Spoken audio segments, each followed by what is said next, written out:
I just want to say, like, how many of us, like, from the lesbian, gay, bisexual, transition community, how many of us grew up just, like, believing that we were not only just different, but believing just somehow, like, we were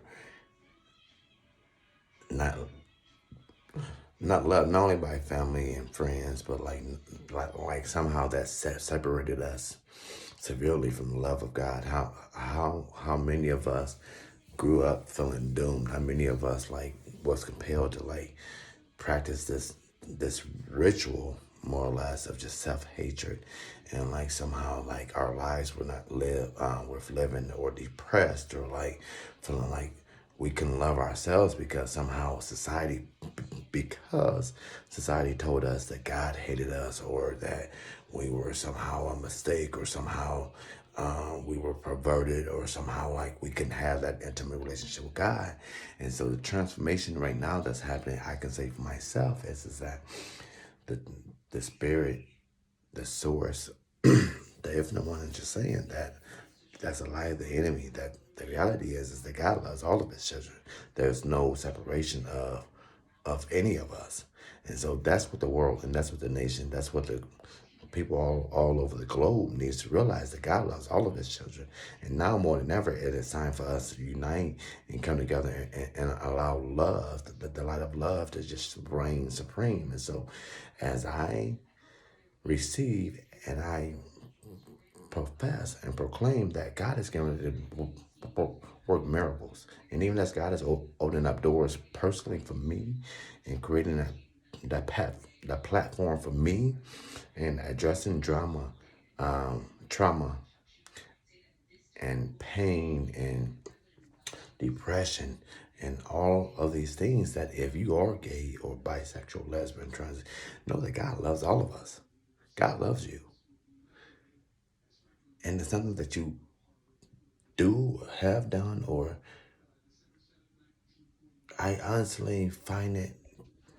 I'm conflicted when society tells us that somehow that we choose something that is so hated, or so shunned, or so quick to have us ostracized, or having people hate us, or having people despise us. Um, it's the same concept, but not the same as being African American, and how people, Christian folks especially, can manage to look the other way when there's violence, or when there's injustices done towards people of color.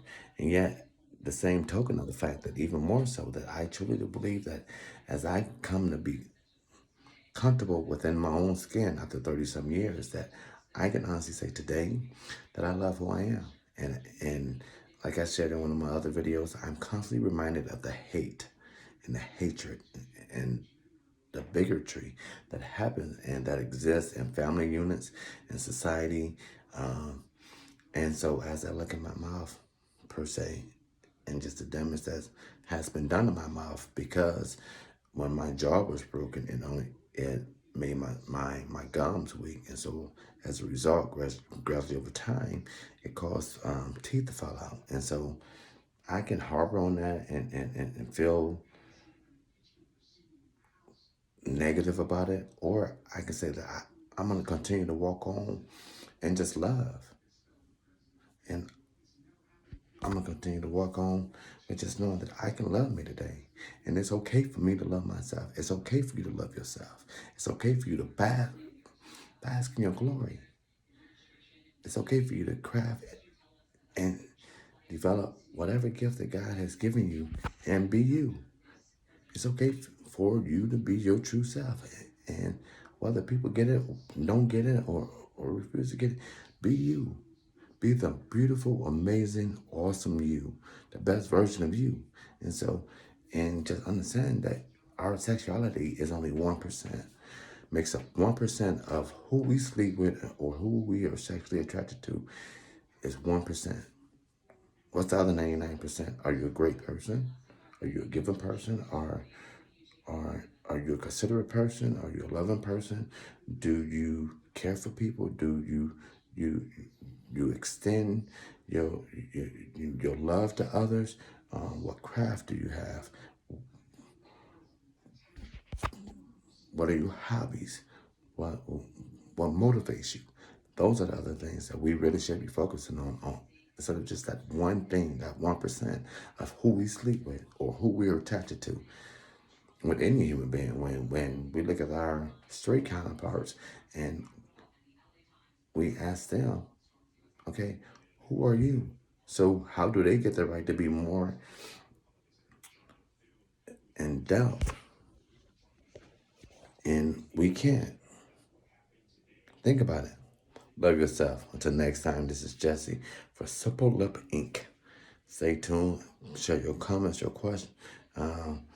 Let's start this conversation, y'all. God bless. And know that we came into this thing great. And it's up to us to build and develop that. God bless.